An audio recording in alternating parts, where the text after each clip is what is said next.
Perkenalkan, nama saya Nur Agustilah Minasution dari kelas 12 MIA 1. Dan yang saya hormati, Bapak Dwi Putra selaku guru Penjas dan Olahraga kelas 12 MIA 1. Dan di sini, saya akan mempresentasikan materi mengenai pola pertahanan dan penyerangan sepak bola. Pola pertahanan dan penyerangan sepak bola merupakan salah satu unsur penting dalam permainan sepak bola. Karena pola pertahanan dan penyerangan merupakan salah satu yang bertujuan agar dapat mencetak gol dan meraih kemenangan. Selain itu, pertahanan dan juga pola penyerangan merupakan cara untuk melatih skill pemain dalam bermain sepak bola. Untuk itu, saya akan mempresentasikan yang pertama yaitu mengenai pola penyerangan sepak bola. Pola penyerangan sepak bola merupakan strategi yang disusun untuk menyerang daerah lawan dan memasukkan bola ke gawang lawan agar terciptanya sebuah poin atau angka yang dapat membawa tim menuju kemenangan. Pola penyerangan ini memiliki tujuan agar terjadi sebuah gol dalam jumlah yang banyak sehingga permainan sepak bola dapat dimenangkan. Pola penyerangan dalam permainan sepak bola akan berjalan dengan baik apabila daya tahan tubuh maupun stamina pemain cukup kuat. Tidak hanya itu saja, penguasaan faktor penunjang lain seperti penguasaan teknik pengontrolan bola, dan kerja sama tim juga ikut berpengaruh. Pola penyerangan harus disusun secara matang agar lawan mendapatkan tekanan sehingga bola tidak dapat direbut.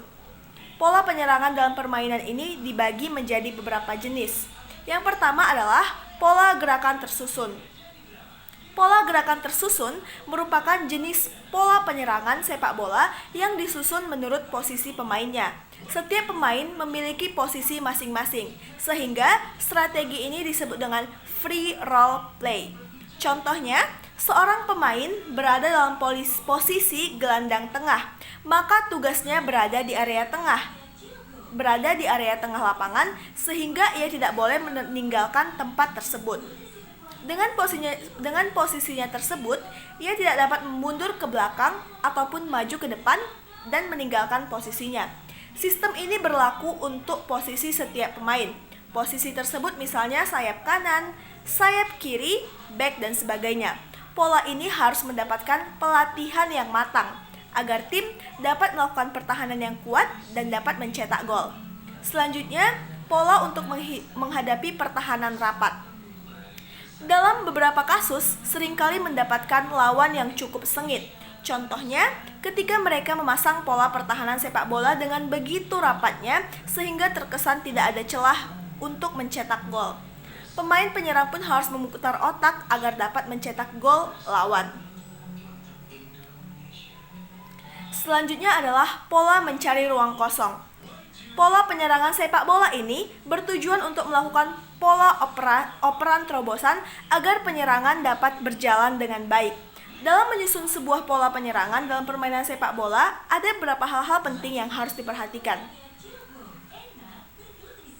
Seperti pemain yang membantu serangan tersebut, pemain yang dapat mengatur serangan, pemain yang dapat memancing lawan agar daerah lawan dapat diterobos, dan adanya pemain yang harus mencetak gol.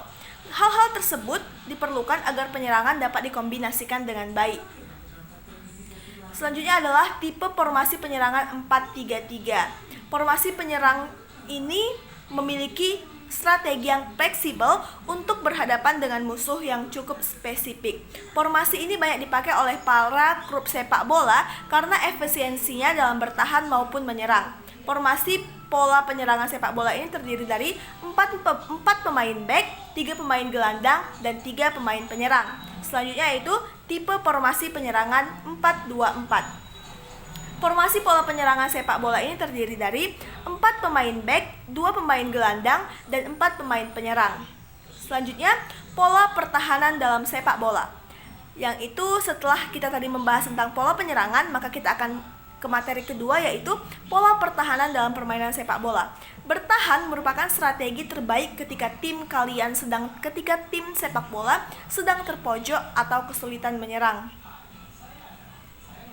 Dalam permainan sepak bola, terdapat pola pertahanan yang harus disusun agar lawan tidak dapat menerobos daerah sendiri. Adapun beberapa jenis pola pertahanan, yang pertama adalah pola pertahanan man to man atau 1 lawan 1.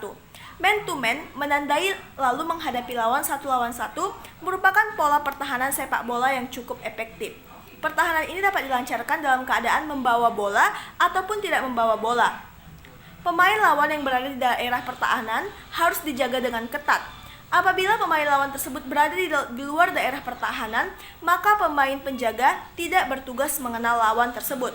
Selanjutnya, pola yang kedua yaitu pola pertahanan area atau zone marking. Pola pertahanan area merupakan pola pertahanan sepak bola yang dilakukan dengan cara membuat sebuah formasi di dalam area sendiri. Pola pertahanan ini menggunakan prinsip penunjang agar dapat mempertahankan area sendiri. Prinsip pertahanan sepak bola ini berupa pengamanan daerah, pertahanan dari serangan lawan, membutuhkan kerjasama semua anggota tim, menggunakan pola bertahan berlapis agar daerah sendiri tidak mudah diterobos, serta menghambat serangan lawan dengan menggunakan formasi yang kokoh. Selanjutnya yaitu pola pertahanan kombinasi. Pola pertahanan kombinasi ini memadukan pola man to man atau 1 lawan 1 dengan pola zone marking.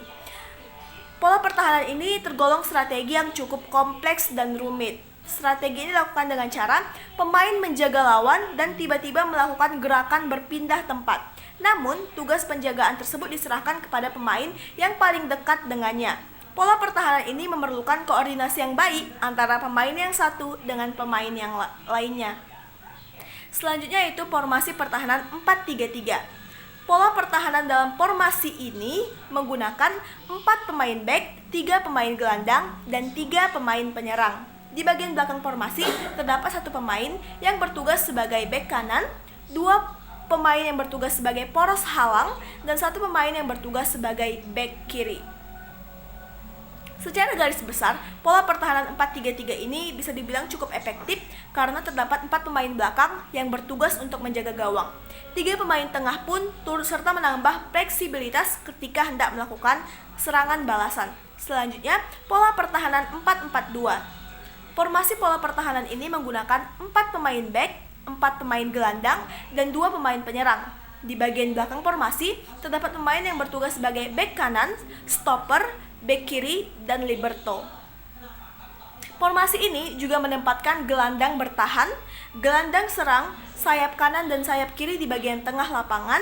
Selanjutnya, bagian depan formasi terdapat 2 pemain penyerang. Sekian penjelasan saya mengenai pola pertahanan dan penyerangan dalam permainan sepak bola. Kurang lebihnya saya mohon maaf. Saya sudahi dengan terima kasih dan sampai jumpa.